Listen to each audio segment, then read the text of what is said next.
Hey guys, what's going on? It's Motal. Welcome to this new video.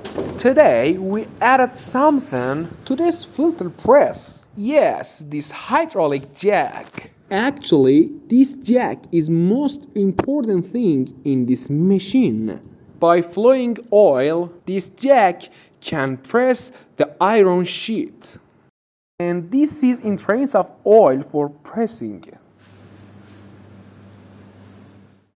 And after that, we installed these sheets that the iron sheet is 4 centimeters away from the rail on each side.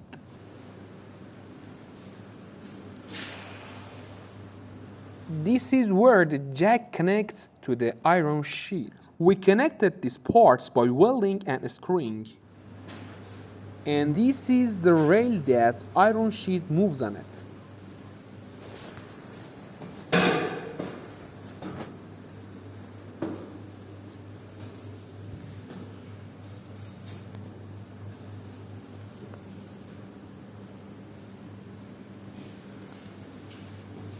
With the help of these supports, the piece stays in place.